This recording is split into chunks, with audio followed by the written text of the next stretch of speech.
quiero hablarles de algo que puede paralizar nuestras vidas, de algo que realmente es muy sutil en la vida de un cristiano, pero que es determinante para cerrar o para abrir puertas. Y se trata de cómo estar bajo la voluntad perfecta de Dios.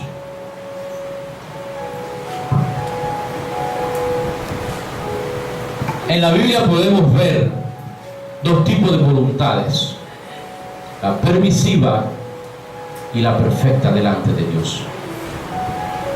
Cuando Dios te establece una ruta, o te establece un camino, te establece un plan, en base a lo que Él hizo en Génesis 2:3, cuando creó al ser humano, que lo creó con una identidad, que lo creó con esencia de parte de Él, y que le dio su espíritu al soplarle vida.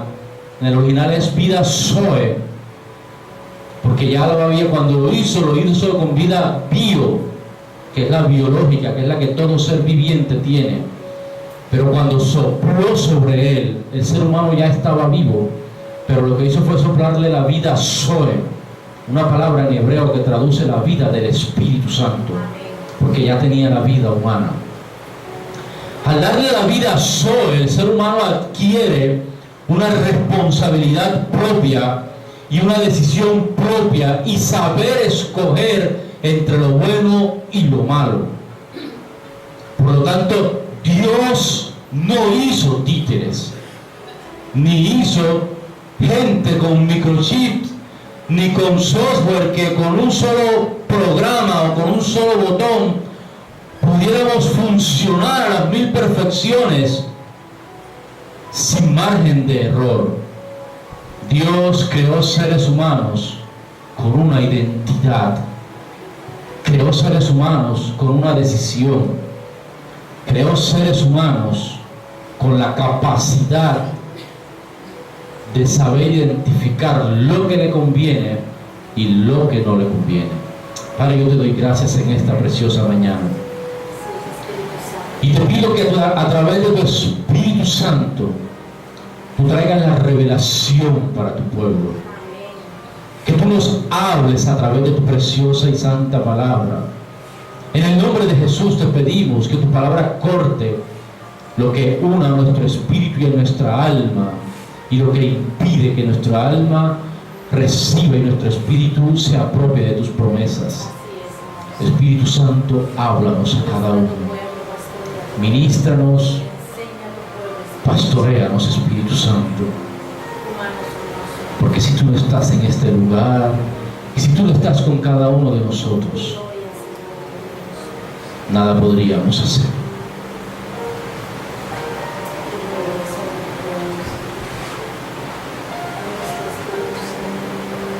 Gracias, Espíritu Santo, porque de verdad que tú eres especial. Tú estás aquí en este lugar. Es tu presencia la que necesitamos en medio de tu pueblo. Somos tus hijitos, tu pueblo, que necesita ser guiado. Hazlo a tu manera, Espíritu Santo, en el nombre de Jesús. Amén y amén. Les venía diciendo, mis amados, que el hilo entre la perfecta y la permisiva voluntad de Dios es muy, pero muy delgado y extremadamente sutil para confundirla en un momento determinado. A veces creemos que porque hay oraciones respondidas de parte de Dios, significan que sean la voluntad permisiva, voluntad perfecta de parte de Dios. En muchas ocasiones, a través de la palabra, desde Génesis hasta el Apocalipsis, podemos ver cómo hombres de Dios clamaron a Dios y Dios permitió que su clamor fuera respondido. Pero a la postrer, su estado fue desastroso y pésimo. Y podríamos preguntarnos, ¿cómo Dios, si yo le clamé y le pedí esto, lo que resultó para mi vida fue peor antes de que viniera esa respuesta? Tal es el caso del pueblo cuando se miraron y compararon con las naciones a su alrededor. Y Dios les había dicho desde la época, desde Moisés, que Él era su Dios, que iba a ser un pueblo teocrático, que iba a ser un pueblo establecido por un sacerdote que se iba al lugar del arca a orar a Dios, buscar su voluntad y luego transmitirla al pueblo. Resulta que las naciones vecinas adquirieron una costumbre, no se sabe, parece que fueron los filisteos, que adquirieron la costumbre de colocar un rey, alguien que nos gobernara. De ahí nació la cultura de colocar presidentes, reyes, gobernantes sobre las naciones. Y el pueblo, no contento con que era Dios quien los dirigía a través del profeta, de los profetas y sacerdotes, despiértate tú que duermes, y empezó a buscar al profeta, al niño, cuando eso aún era muy joven, al profeta Samuel. Y le dijo: Samuel, no queremos que tú gobiernes o que seas tú solamente quien hables a través de Dios. Todos queremos oír la voz de Dios, pero queremos ser como las naciones a nuestro alrededor. Te pedimos que le digas a tu Dios que nos coloques un rey. Samuel, enojado contra el pueblo, le dice que recapaciten, pero el pueblo aún así en rebeldía dice: no, Samuel, por mucho que nos digas, queremos un rey, porque no podemos ser menos que las naciones a nuestro alrededor. Samuel va y cuando dice: Jehová, heme aquí, Dios le dice: Samuel, yo he escuchado lo que el pueblo ha pedido, no tiene necesidad de decírmelo, pero les he escogido un rey, el cual gobernará y traerá juicio sobre esta nación, hasta el día que nuevamente se arrepientan y quieran que yo lo gobierne. Y les estableció al joven Saúl, muy joven, 16, 15 años aproximadamente, empezó el joven Samuel en los caminos de ser, en los caminos de ser gobernante de Israel. Ustedes imagínense, solo por un momento, si en la presidencia de la República se montara un joven de 14 años a dirigir este país, y los concejales, gobernadores, jueces y todos estuvieran por la misma, fueran contemporáneos con la misma edad de ese joven.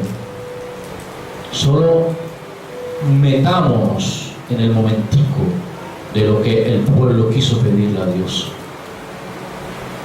¿Ustedes se imaginan un presidente de 14 años que aprobaría y lo sometiera al parlamento, a todo lo que senadores y toda esa cantidad de viejos, pero que pasan rumbeando? Bueno, esa es otra historia.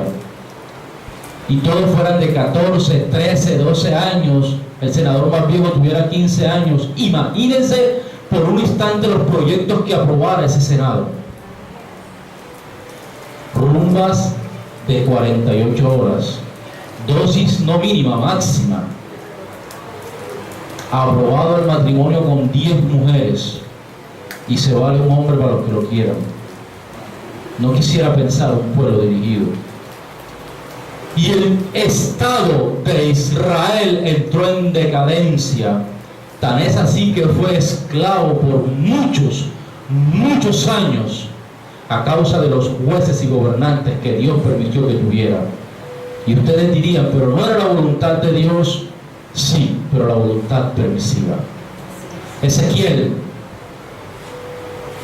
Dios le manda al profeta y le dice: Ezequías, he aquí, hoy morirás, Ezequías, porque Jehová lo ha determinado. Y Ezequías dijo: profeta de Dios, ¿Acaso no he sido yo un buen gobernante? Sí, ciertamente.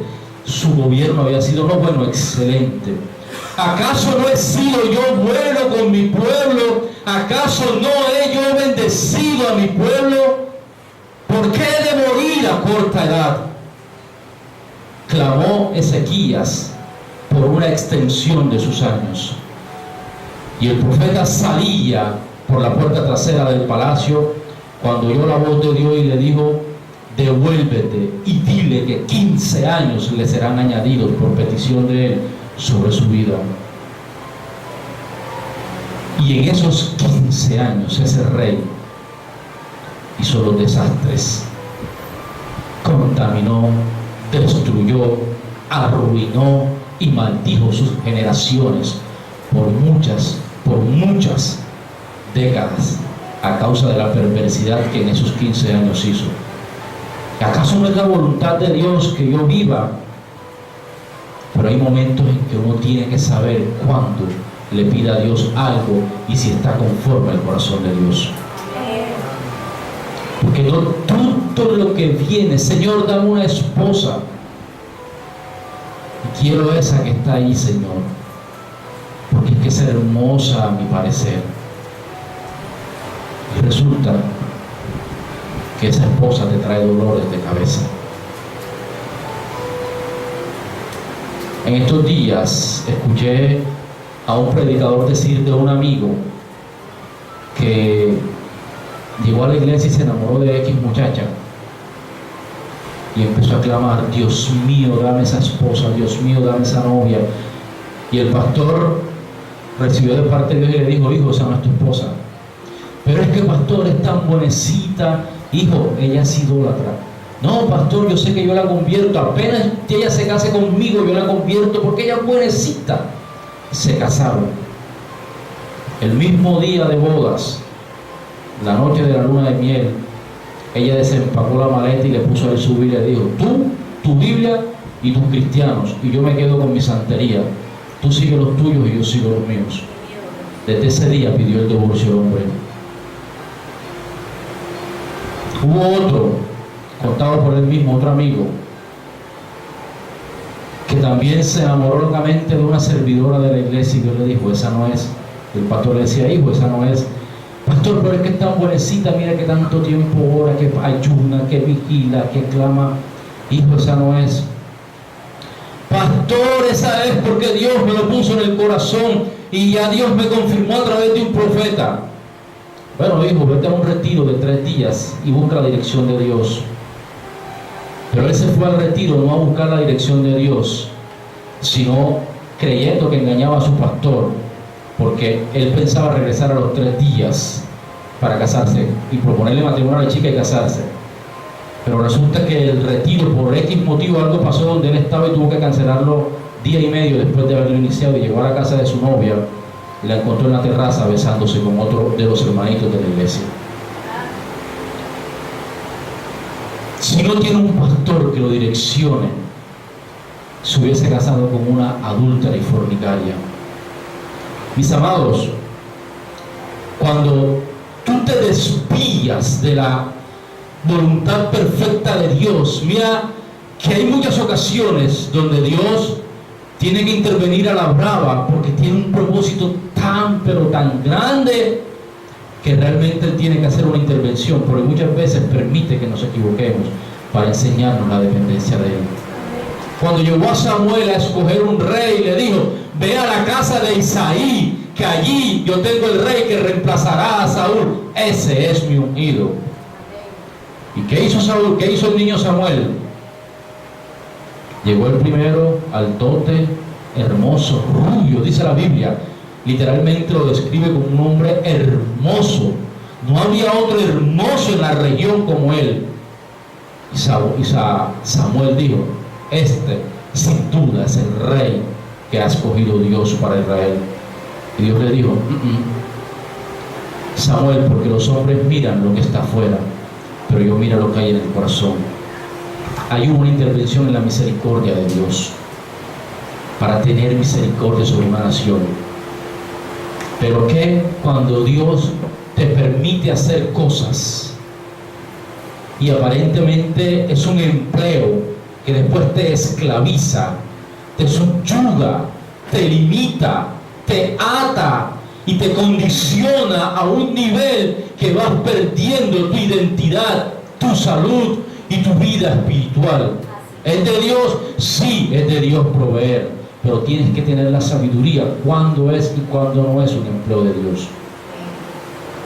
Y si tienes que huir de un lugar, huye antes de que Satanás te haga presa y te termine de absorber lo poco que hay en tu vida de Dios. Ahora, no te hablo que te vayas a divorciar.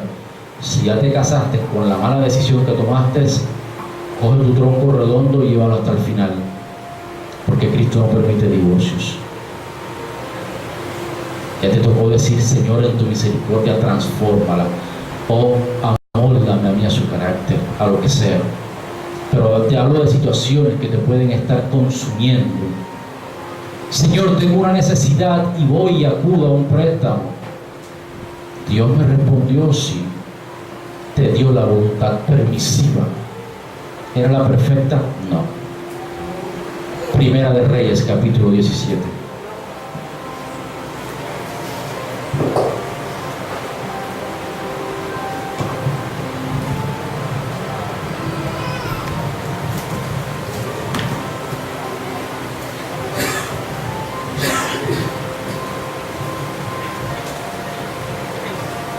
Del 1 al 7.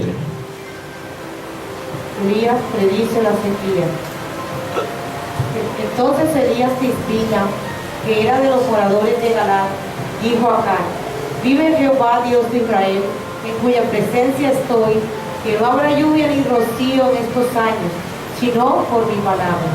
Vino a él palabra de Jehová diciendo: apártate de aquí y vuélvete al oriente y escóndete en el arroyo de Kerit, que está frente al Jordán. Beberás del arroyo, y yo he mandado a los cuervos que te den allí de comer carne. Y él fue e hizo conforme a la palabra de Jehová, pues se fue y vivió junto al arroyo de Kerit, que está frente al Jordán. Y los cuervos le traían pan y carne. Ya la hamburguesa existía. Por la mañana, y pan y carne por la tarde. Y bebían del arroyo. Pasado algunos días, se secó el arroyo, porque no había llovido sobre la tierra. Eso se llama hamburguesas McDios. Ya las había inventado y el hombre dijo: McDonald's, una hamburguesa con... No, ya Dios la inventó. Así es. No hay nada que el hombre invente. Ya Dios no lo haya hecho. Mis amados, este hombre había entendido la voluntad de Dios.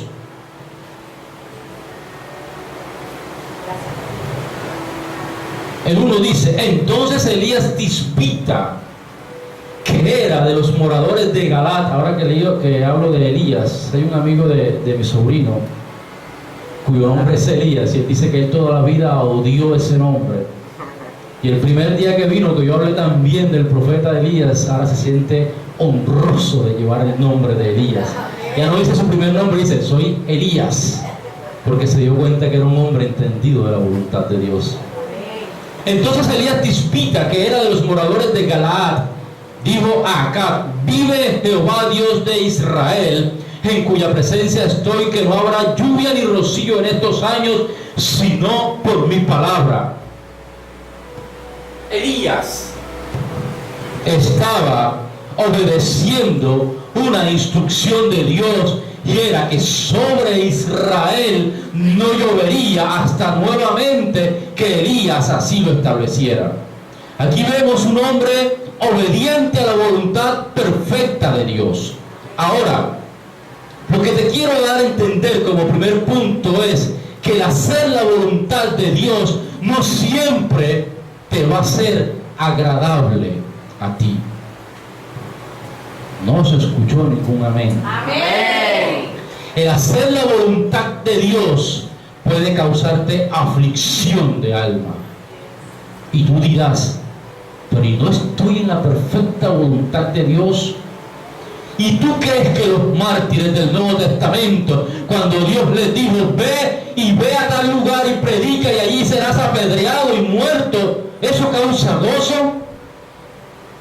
Saber que todos los apóstoles del Nuevo Testamento, unos como Pedro aserrados por la mitad, otros degollados, otros asesinados cruelmente a piedra, y solo por cumplir la voluntad de Dios, no iba a causar, como Andrés, como Esteban, no iba a causar aflicción momentánea de alma.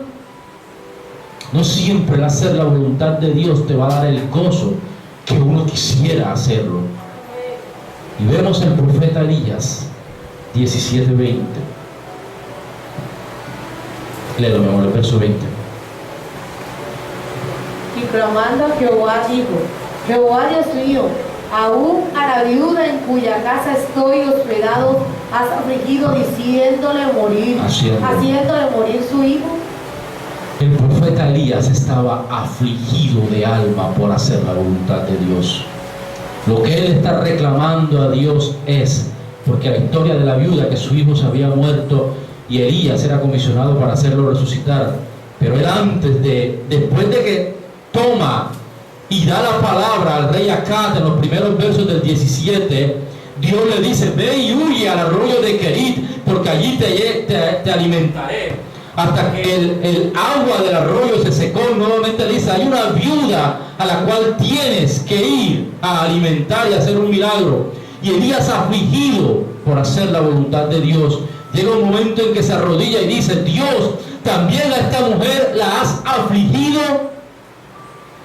Mis amados, no siempre hacer la voluntad de Dios va a traerte gozo.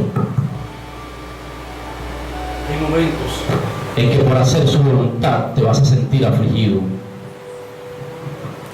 Así que no creas que si hay aflicción en tu alma y estás haciendo las cosas como dice la Biblia, es porque estás en desobediencia.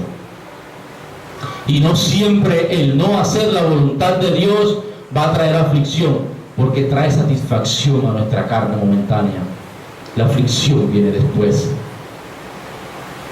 ¿Acaso cuando Dios te dice: sé íntegro en todos tus caminos, no trae aflicción cuando estamos mal acostumbrados a hacer y a deshacer lo que bien nos parece? ¿Acaso el hablar verdad cuando Dios nos demanda, cuando estamos acostumbrados a ser hombres y mujeres llenos de mentira, no trae aflicción porque vamos a entrar en vergüenzas cuando alguien te diga: pero tú no me habías dicho esto? No, mi hermano, era mentira lo que le había dicho. Trae aflicción, pero la postre nos hace bien. La aflicción de el hacer la voluntad perfecta de Dios es pasajera, pero la aflicción de entrar en la permisiva de Dios trae gozo momentáneo, pero a la final la aflicción va a ser de mucha duración sobre nuestras vidas. Vemos un hombre que aprendió a caminar en la voluntad de Dios. Y te quiero decir, Primera de Reyes 18, verso 1. Pasando muchos días vino palabra de Jehová a Elías en el tercer año diciendo: ve, muéstrate acá y yo haré llover sobre la faz de la tierra. Nuevamente, Elías obedece una orden explícita de parte de Dios. ¿Cuál fue la orden? Ve, muéstrate. La palabra muéstrate en el original, Dios le está diciendo: yo descubriré que te he ocultado. Yo quitaré el velo para que te puedan ver. Muéstrate y yo haré llover. No le dijo más nada. Cuando tú estás en la voluntad de Dios, hay una protección divina sobre tu vida. Amén. Aunque tengas aflicción, hay un velo que te cubre y te guarda, como le pasó a mi amiga María Garcés.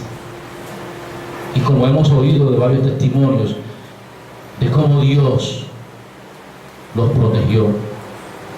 Como me sucedió hace a mí un tiempo, que estaba estrenando celular de última tecnología, y ese día se me dio por contestar una llamada a mi querida consierva Alexandra, yo muy tranquilo hablando en el autobús, una conversación de 40 minutos, Cuando termino de cerrar, oigo la gritería, habían atracado a todos los del bus, el único que faltó fui yo. Amén. Dios me hizo invisible, Dios me hizo invisible. Y era el que estaba papayero, porque a todos le registraron bolsos, bolsillos, medias, camisas, y yo era el único que estaba por acá entretenido gozándome con mi Señor y con mi amada. Ni uno se salvó excepto yo, porque Dios te protege. Amén. Cuando estás en la voluntad de Dios, aunque se nos vayan las luces, hay un velo que te hace invisible a ti. Hay algo de parte de Dios, como lo vamos a ver, Primera de Reyes, del 7 al 15, amor. Como Dios hizo literalmente invisible a Elías mientras estuvo en la voluntad perfecta del Altísimo. Del 7 al 15. 18.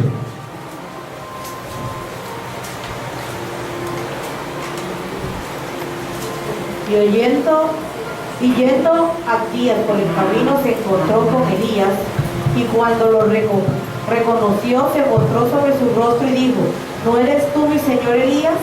Y él respondió: Yo soy. Ve, di a tu amo, aquí está Elías. Pero él dijo: ¿En qué he pecado para que entregues a tu siervo hermano de Acaz para que me mate? Vive Jehová tu Dios, que no ha habido nación ni reino a donde mi Señor no haya enviado a buscarte. Y todos han respondido: no está aquí. Y a reinos y a naciones él ha hecho jurar que no te han hallado. Y ahora tú dices: ve, di a tu amo, aquí está Elías.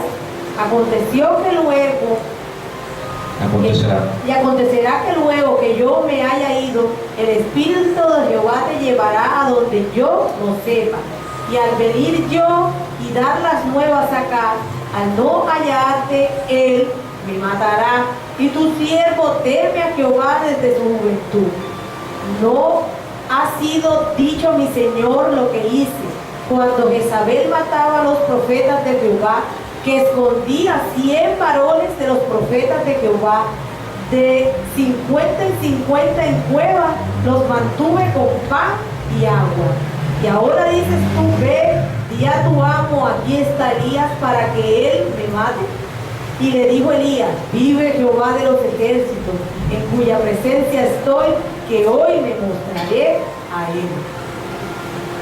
Acab, el rey perverso de esta nación, degolló, mutiló, amenazó e hizo todo lo que se le vino en gana para buscar al profeta Elías. Y nadie decía, nadie lo ha visto, porque es que Dios, cuando estás en su voluntad perfecta, te hace invisible. Amén. Dios te guarda, mis amados. No es un caso exclusivo para el profeta Elías. De Génesis a Apocalipsis vemos hombres y mujeres que Dios los protegió cuando estuvieron caminando en su voluntad perfecta. Puedes pasar al lado de los que te buscan para matarte, y Dios te guardará y te hará invisible, porque no te hallarán, no te verán, y si te ven, no te reconocerán. Ahora, si es que debes, eso no es un enemigo, es una deuda, ve y cancélala. Porque una vez estaba en X iglesia y oía a una hermanita que venía otra hermanita y empezó a orar: Señor, yo te pido que me hagas invisible porque no tengo plata para pagarlo. Que no, mi hermana, sin vergüenza, eso no se ora así. Vaya y dígale a la hermana: hermana, no tengo plata para pagarle, qué pena con usted, deme otro placito, yo le pago después. Pero no creas que Dios te va a hacer invisible cuando tienes para pagar y no te ha dado la reverenda gana de pagar. Dios no es sinvergüenza. Dios te protege de los enemigos que te ganas por hacer su voluntad. Amén.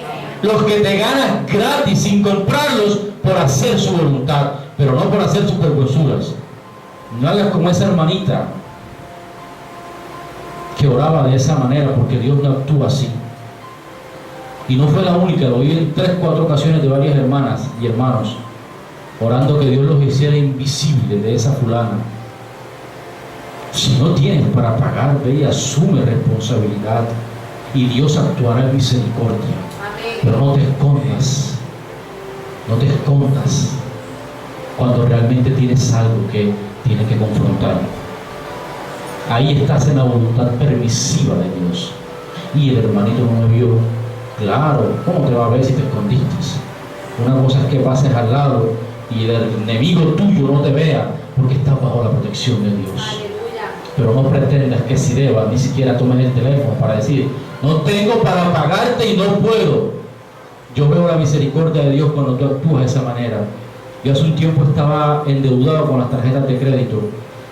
Con mi esposa debía no sé qué cantidad de dinero en un X banco y de verdad que, bueno, ya me toca decir el banco, todos los días antes de comenzar el noticiero dan la propaganda y que el Banco de Occidente trabaja para usted y arranca el noticiero de las 7 y ese era mi deuda. Y eso era todos los días el Banco de Occidente trabaja para usted. Y yo decía por dentro, y también me cobran a mí. Y llamaban a la casa y yo me escondía. Yo estaba como esa hermanita. Hasta que un día orando yo dije, ¿sabes qué, Señor? Tengo dignidad para asumir lo que tenga que asumir. Tomé el teléfono después de 1000 llamadas y llamé a la fulana y le dije, soy fulano de tal, quien se te ha estado escondiendo. Se lo dije literalmente, no le mentí, y Dios sabe que no estoy mintiendo. Me he estado escondiendo por 4 o 5 meses que me has estado llamando. ¿Y sabes por qué me escondía? Porque tengo miedo, porque no tengo para pagarte. Pero te quiero decir que tengo un Dios grande que me dijo que te diera la cara. Y aunque en este momento no tengo fecha, porque en mi bolsillo no tengo ni una moneda de a peso para pagarte, te quiero decir que asumo la responsabilidad de lo que tú quieras hacer conmigo. Pero tengo un Dios que en cualquier momento puede hacer un milagro. Aunque en este momento no te pongo fecha. Del otro lado la muchacha empezó a llorar. Me dijo, Señor, usted puede venir a mi oficina que necesito hablar con usted personalmente.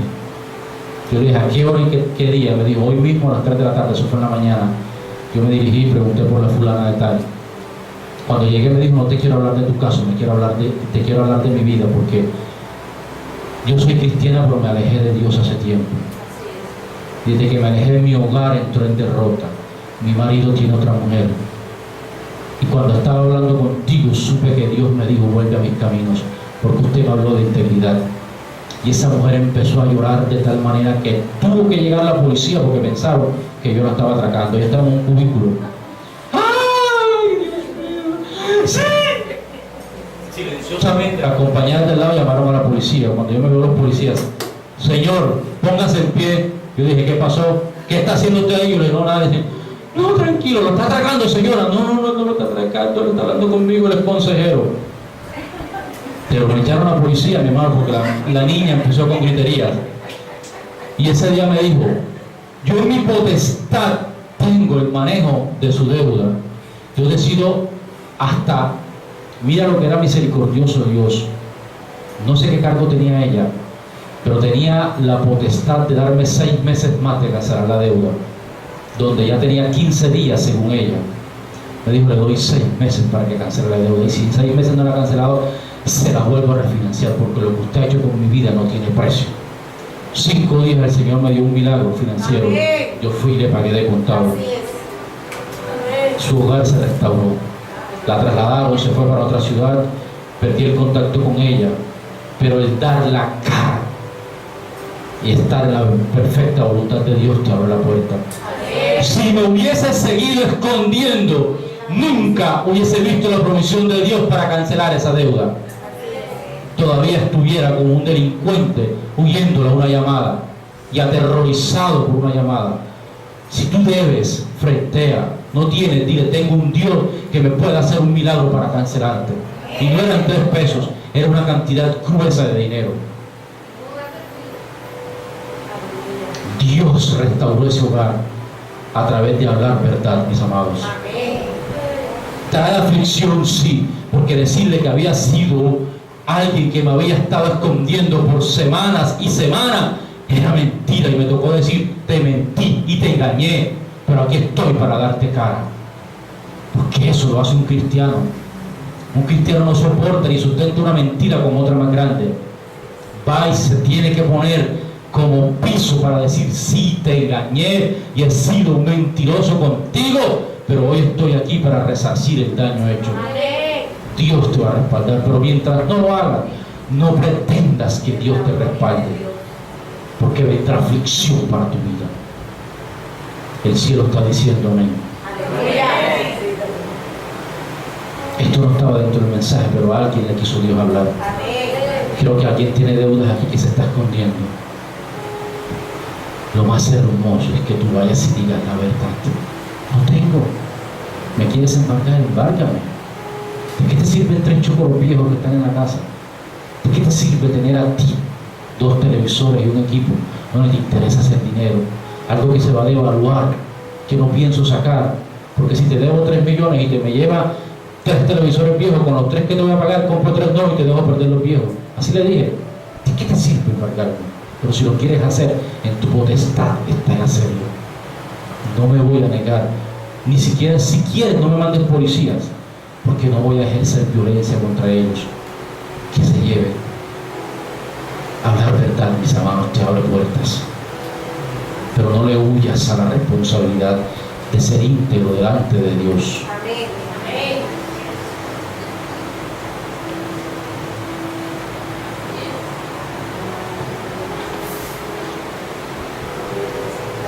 Vemos que su voluntad perfecta te trae protección. Pero la voluntad permisiva de Dios abre una brecha para que entre a tu vida espíritu de temor. Verso 19 del capítulo 18. Dale un aplauso al Señor.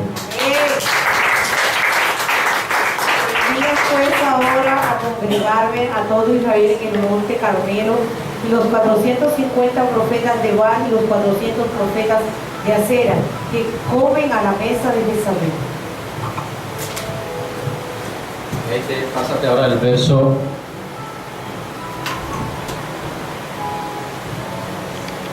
39.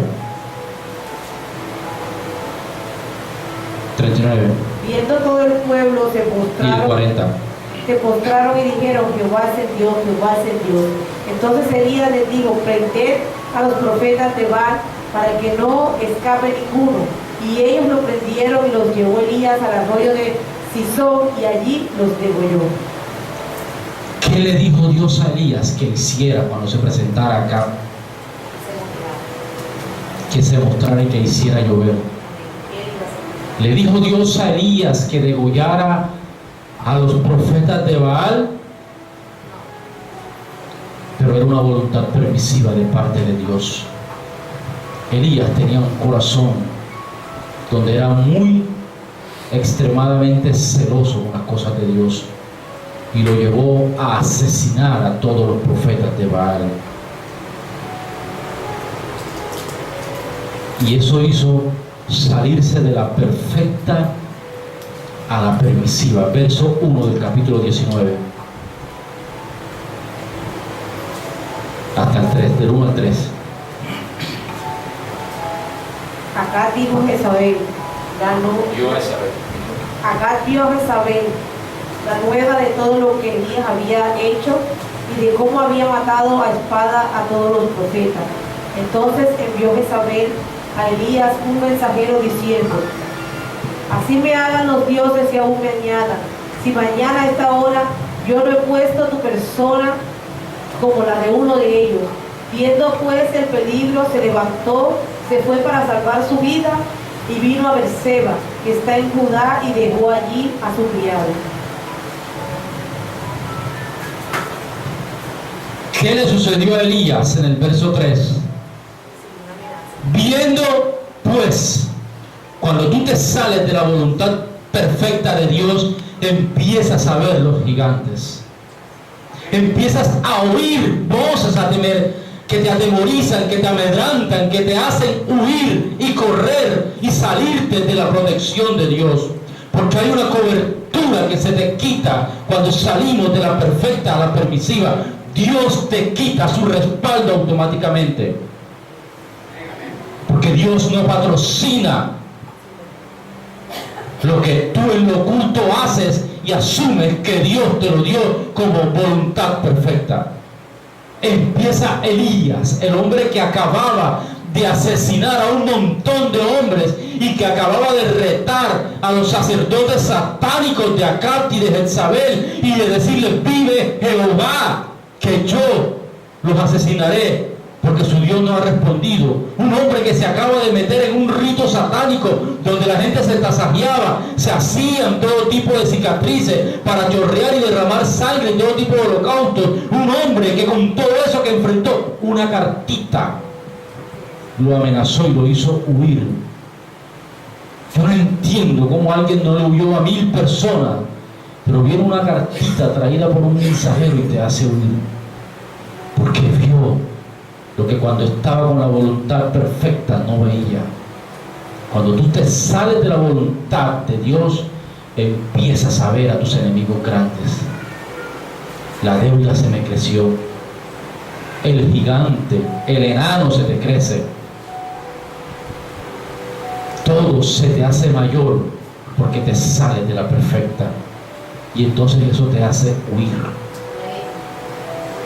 Viendo pues el peligro, se levantó y se fue para salvar su vida, y vino a Berseba, que está en Judá, y dejó allí a su criado. Berseba, ¿sabes qué era el lugar?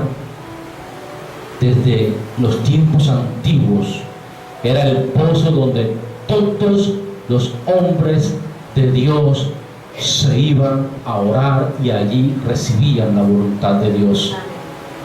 Pero Elías, en medio de su temor, pasó por Berseba. Pasaste por la oración y se te olvidó orar, porque te fuiste en aflicción. ¿Cuántos estamos aquí que hemos olvidado la oración? Porque la aflicción grita más fuerte y el temor grita más fuerte. Se nos olvida que hay un pozo llamado Berseba, pozo de la oración y respuesta. Y se nos pasan los días sin orar, las noches sin buscar su rostro, los días enteros sin buscar la dirección, porque lo único que hacemos: Señor, aquí estoy, ayúdame. Y se nos olvida adorar al Dios. La aflicción y el temor hacen que se te olvide orar.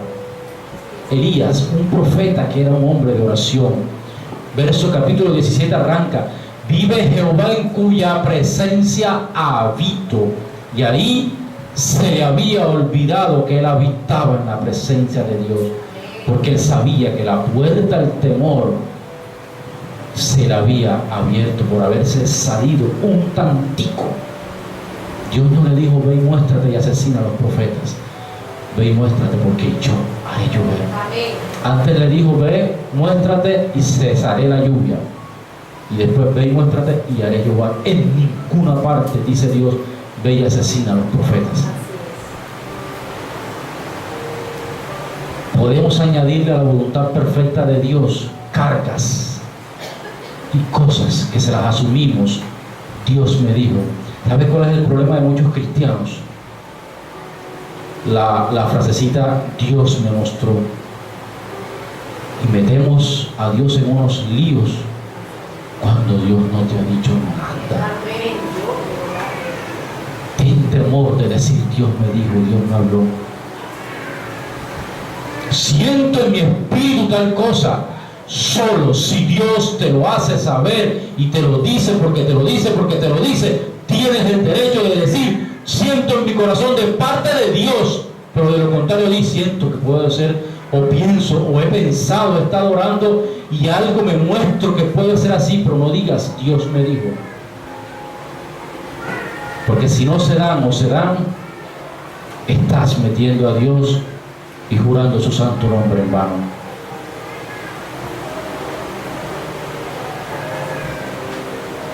Vio el temor y lo hizo huir.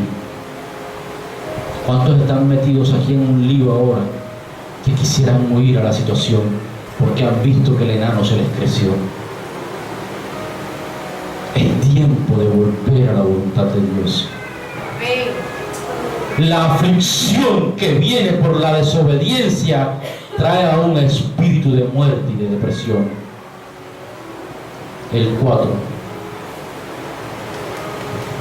de ese mismo capítulo. Y él se fue por el desierto un día de camino, y vino y se sentó debajo de un enebro, y deseando morirse, dijo: basta ya, oh Jehová, quítame la vida, pues no soy yo mejor que mis padres. Y el 5 no. Y echándose debajo del enebro, se quedó dormido. Y aquí luego un ángel le tocó y le dijo: levántate, come. Entonces él miró, y he aquí en su cabecera una torta cocida sobre las ascuas y una vasija de agua, y comió y bebió y volvió a dormirse. Pasa hasta el 8. Volviendo el ángel de Jehová la segunda vez lo tocó diciendo: levántate y come, porque largo camino te resta. Se levantó pues y comió y bebió, fortalecido con aquella comida. Caminó 40 días y 40 noches hasta Horeb, el monte de Dios. Y allí se metió en una cueva donde pasó la noche, y vino a él palabra de Jehová, el cual le dijo: ¿qué haces aquí, Elías? Ya. Cuando tú te sales de la voluntad de Dios, es tanta la depresión y la angustia que entra a tu corazón, que deseos de muerte vienen. Te aíslas del cuerpo de Cristo. Amén. Empiezas a oírle a los hermanitos que te llaman, que te buscan. Aún Dios mandó un ángel y la unción le duró nada más 40 días. Vienes acá, se te ministra, se te dice: mi hermana, mi hermano, mira que Dios te ha mostrado, lo hiciste. No, pero óreme, pastor. Y uno viene, ora, se desgasta, y va, la persona sale reencauchada, pero la unción le llega hasta las puertas de su casa. Porque si no retomas el camino, la unción no te llevará a tu destino. Y vuelve a los 15 días: pastor Alexander, denme una consejería. Pastor Héctor, ¿será que puedes pasar por mi casa? Porque es que no me dan los pies ni siquiera para llegar a la iglesia. Y uno llega nuevamente, retoma la visión, se levanta en unción, se levanta en la voluntad de Dios, pero no retoma el camino de la perfecta voluntad. Y vuelve y la unción se seca. La voluntad permisiva te seca en el camino. Y aunque el mismo Dios tocó a Elías, la unción le duró 40 días. No fue una unción larga y extensiva. Parece que la tecnología se quiere poner hoy abusadora. Te estás saliendo de la voluntad de Dios, micrófono. La voluntad de Dios es que funciones a la perfección. En el nombre de Jesús. Mis amados, el salirte de la voluntad te seca espiritualmente. Te seca espiritualmente. Dios tiene que restaurarte con pan y comida, y aún así te lleva a discutir y a mentirle a Dios.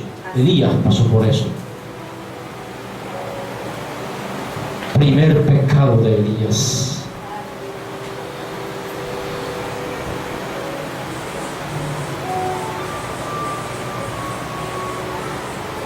Verso 10. Ahora. Él respondió: he sentido un feo celo por Jehová, Dios de los ejércitos, porque los hijos de Israel han dejado tu pacto, han derribado tus altares y han matado a espada a tus profetas, y solo yo he quedado, y me buscan para quitarme la vida. Solo yo he quedado. Y hace 40 y tantos días, en el verso 13 del capítulo 18, no había hablado con aquel siervo que le dijo que tenía 50, que tenía varios profetas escondidos en cuevas. ¿Cómo viene Elías a decirle al mismo Dios y a justificar su pecado y a decirle: solo yo he quedado porque he tenido celo por ti? Donde acababa de tener una conversación que le dijeron: Elías, por allá hay hombres escondidos de los profetas que yo he guardado con celo y los he estado alimentando con pan y carne. El salirte de la voluntad te lleva aún a justificar tu pecado y nuestro pecado delante de Dios. Señor, es que tú sabes que yo lo hago porque la carne es débil. Y es que tú sabes, Señor, que este carácter que yo tengo, tú lo entiendes, Señor. Yo sé que tú estás trabajando en él, pero tú lo entiendes. Al diablo con eso, mi amado. No mientas delante de Dios. Di, soy de mal carácter porque me da la reverenda gana ser de mal carácter. He pecado porque quiero pecar, pero no porque no hay solución para el pecado. Elías le dice a Dios que todo lo ve, que todo lo sabe, y que le acababa de mandar un siervo a decirle que había muchos escondidos. Solo yo he quedado, Señor, y por eso huí. Qué mentira aún con Dios. Le miente uno en consejería a los pastores, le oculta cosas, le guarda algo por aquí, y los pastores tienen que entrar a hablar de una manera incierta, porque el pueblo no es capaz de decir, sí, pequé, porque me dio la gana. Pero no, nadie te presiona a pecar. Daniel, Sadrach, Mesach y Abednego dijeron, nos proponemos firmemente no pecar, y sepa, oh rey, que aunque usted lo decrete, si hemos de morir en el horno, moriremos, pero porque nuestro Dios nos salvará, y si no, morimos por él. Nadie me puede decir que pecó porque el jefe te obligó a pecar. Roba en la empresa porque el jefe me obligó a robar. No, jefe, si usted me obliga a robar, yo lo denuncio y me voy, y usted se va preso. Pero nadie te obliga a hacer nada que tú no quieres. Tú haces lo que tú quieres, y después vamos delante de Dios. Señor, tú sabes, tú me entiendes, esta carne. Es que esta carne, Pablo dijo, Señor, el bien que quiero hacer no lo hago, sino el mal que está en mí. Pero ¿por qué no lees lo que dice Filipenses? Todo lo puedo en Cristo que me fortalece.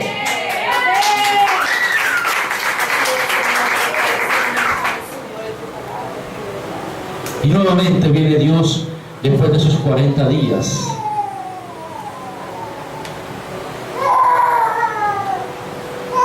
Verso 11.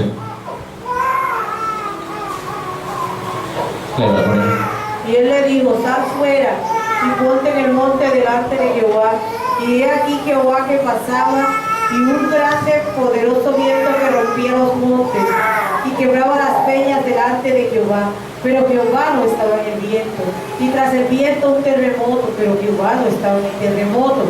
Y tras el terremoto un fuego, pero Jehová no estaba en el fuego. Y tras el fuego un circo apacible y delicado. Y cuando lo oyó Elías, descubrió su rostro con su manto, y salió y se puso a la puerta de la cueva. Y aquí vino a él una voz diciendo, ¿qué haces aquí, Elías? ¿Qué haces ahí? Es la pregunta que Dios te hace hoy. ¿Qué haces en depresión? ¿Qué haces en aflicción? ¿Qué haces en pobrecito de mí? ¿Cómo me ha ido de mal? Vuelve a la voluntad de Dios. Vuelve a los caminos. Vuelve, alma mía, a tu reposo. Espera en Él. Vuelve a la voluntad. ¿Que te va a afligir? Sí. Nadie te puede decir que a la postre toda la que es voluntad perfecta de Dios va a ser gozo. A la final sí, pero al principio te costará. Pero sal de esa cueva, te está diciendo Dios hoy. La cueva de esconderte de las llamadas de los que te cobran. Ven, preséntate. No tengo. Este es mi ingreso. Con este ingreso, si quieres, nos acomodamos a un plan de pago. Pero no puedo irme a endeudar para pagarte. Yo no sé a quién le está hablando Dios aquí, pero ve y muéstrate.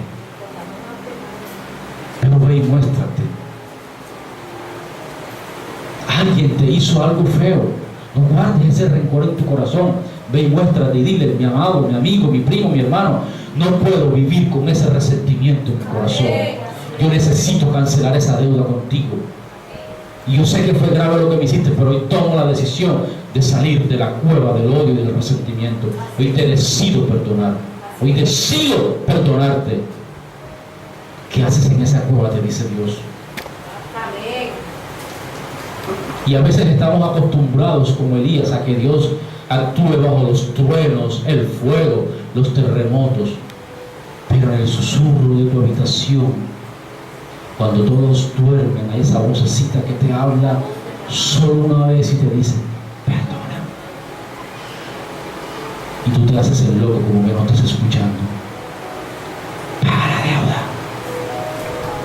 Reprendo al diablo porque me gano un mínimo. Pago agua, luz, gas, sostengo a mis hijos, pago arriendo. Que me queda, así sea un peso. Si tú estás en la voluntad de Dios, ellos aceptarán un peso. Hay un testimonio por ahí que se está cocinando. En los próximos días lo verás. Como una deuda así, Dios la redujo así.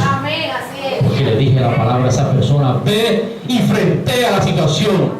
Un año buscando los acomodos hasta que el banco se acomodó a su forma de pago y le dijo, aceptamos sus condiciones, pero no nos incumplan. Se está cocinando. Se está cocinando. Porque cuando tú haces la voluntad de Dios,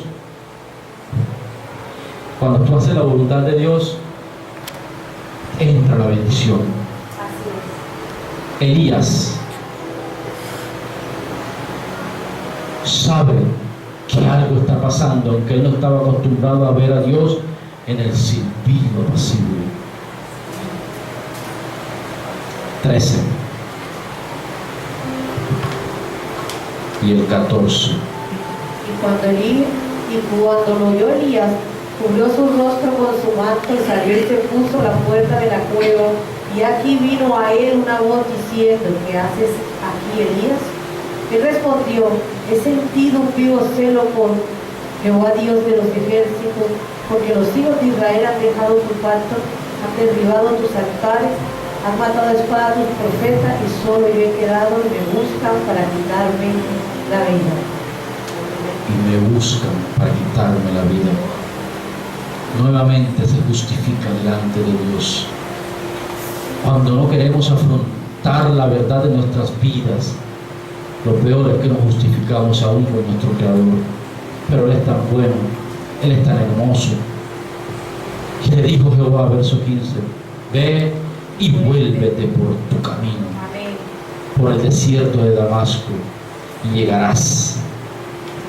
¿Sabes que lo hizo transitar el doble de lo que él tardó para llegar? Lo devolvió por otro camino, el cual se demoró el doble, porque en el transitar de esos días es cuando tú empiezas a renovar tus pensamientos.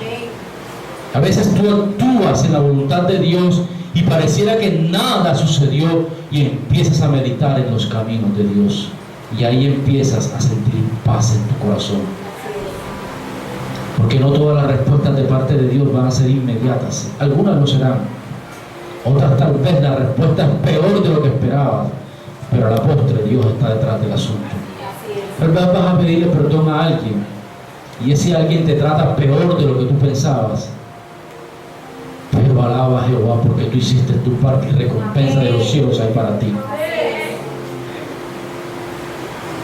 Mis amados, Elías tuvo que transitar largos caminos para volverse a la voluntad de Dios.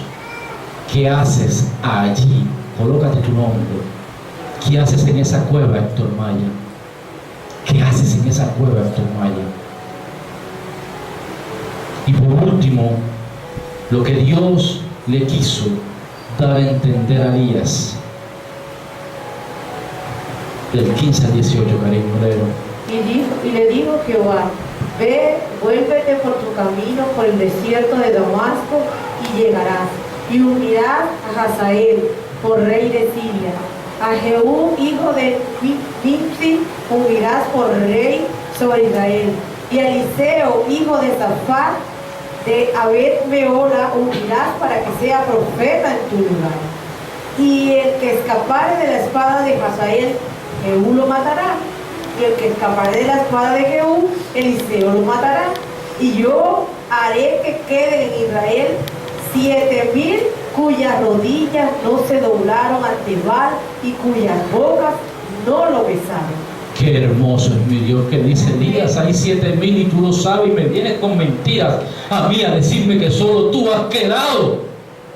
Despiértate tú que duermes, porque si no te irás por el camino a Damasco, y es largo.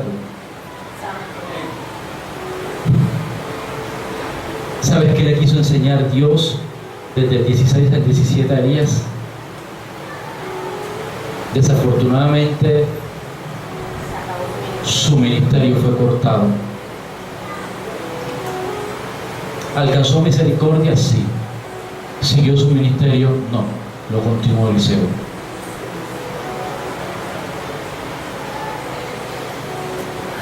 Y 2, dependencia del cuerpo de Cristo. Ve y unge a Ninsi, a Eliseo y a los otros, y a Jehú, porque tú tienes que depender del cuerpo de Cristo. Hay batallas que como pueblo nos quedan grandes de librarlas. Tenemos un cuerpo aquí de intercesión, tenemos unos Jehú, tenemos unos Ninsi, tenemos hombres y mujeres aquí que están ayudándote para pelear con tus gigantes. Están los pastores, están las intercesoras, el ministerio. Ve y habla con ellos. Tú no lo puedes hacer solo, porque si Dios te metió en un equipo, se trabaja como equipo. ¿Cuál fue el fracaso de la selección hace 16 años? Que todos se quisieron vitrinear porque iban para el mundial y a vender divisas, a mostrarse como solos, y fracasó la selección, siendo la mejor de ese entonces catalogada por la FIFA. Fue el peor desastre, porque todos pensaron en: yo juego mejor para que sea yo el que compre. Si estás en un equipo, tienes que pensar como equipo. Si estás en el cuerpo de Cristo, aquí hay profetas, aquí hay maestros, mujeres intercesoras, están los pastores, una consejería, una administración. Pero no pelees tus batallas en la cueva. Sal. Hoy es tiempo de salir de esa cueva y de ir a buscar a los Jehú y decirle: ven, que necesito de tu ayuda, porque el que yo no puedo, tú me ayudarás a destruirlo, porque mejor son 3 que 1, dice la palabra, 2 que 1. Si uno cae, el otro lo levantará. La Biblia dice: mejor son 2 que 1. Porque si van por el camino y uno tropieza, ven, mi hermano, levántese y sigamos. Y cuando este le toque, el otro le da: venga, mi hermano, levántese. Pero tú solo te caes, ¿quién te levanta? Mejor son 2 que 1. Aquí habemos 2, nosotros y el Señor, pero nosotros somos un cuerpo. ¿Qué haría de esta mano si esta no lo ayuda a sostener el micrófono durante las 2 horas que uno dura aquí en pie? ¿Qué haría de esta mano Si esta no la ayuda a ver. ¿cuándo?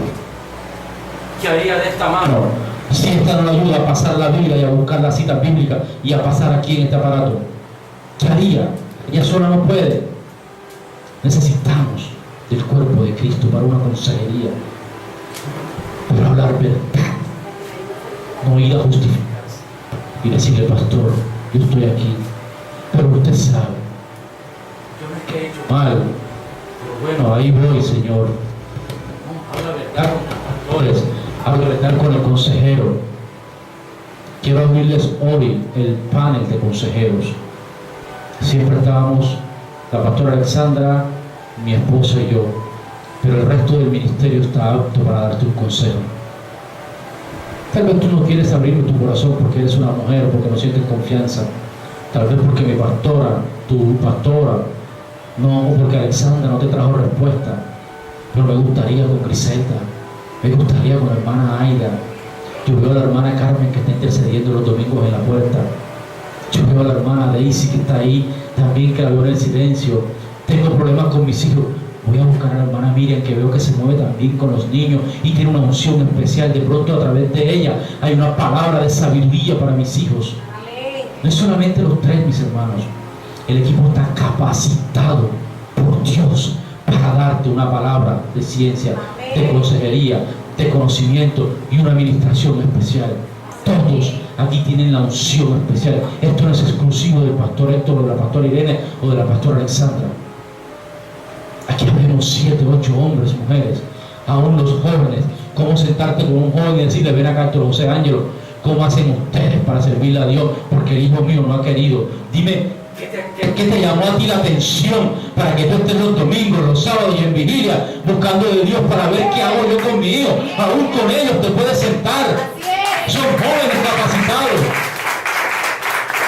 Héctor José, un joven universitario, ¿qué te llama a ti la atención de estar detrás de un servicio? ¿Por qué pudiendo estar en paseos que programa tu universidad? ¿Qué le puedo decir al hijo mío? Dime, Héctor José, ¿qué te gustó? ¿Qué te llamó la atención para ver si eso me ayudas a mostrárselo? Ellos tienen la sabiduría y tienen el Espíritu de Dios para darte una palabra. No solamente es exclusivo de nosotros tres. El ministerio, todo tiene la capacidad. Siéntate en libertad, iglesia, de acudir a cualquiera. No sientas que te da pena con el pastor. No, siéntate en libertad de decirle: Griselda, tú me puedes regalar unos minutos al final, mi hermana. Yo necesito hablarte algo. Hay algo en mi corazón que quiero sacarlo hoy contigo. Hermana Aida, hermana Carmen, yo necesito que usted, yo no sé, quiero saber ustedes cómo lo han hecho. Enséñenme. Todos el ministerio, mi hermano. Todos estamos capacitados. Es tiempo de que salgas de esa cueva. No te quieres encerrado en esa cueva. No te quieres encerrado en esa cueva. ¿Qué haces en esa cueva? Te dice el Señor. Cueva de la incredulidad. Porque es que he orado mucho, Señor, y no veo respuesta. ¿Será que estás orando de la manera correcta? ¿Será que estás en la voluntad perfecta o la permisiva? ¿Cómo lo identifico? Voy a una consejería con uno de los ministros y en la consejería Dios dará una palabra profética o de ciencia y de revelación y te traerá dirección y tú dirás: wow, ¿cuántos años perdí? ¿Cuántos años perdí? Mis amados, esto es serio. Se trata de tu vida. Es tiempo de salir de esa cueva. Tal vez estás transitando por largos caminos, pero Dios te está llevando para que recapacites que de Él depende todo.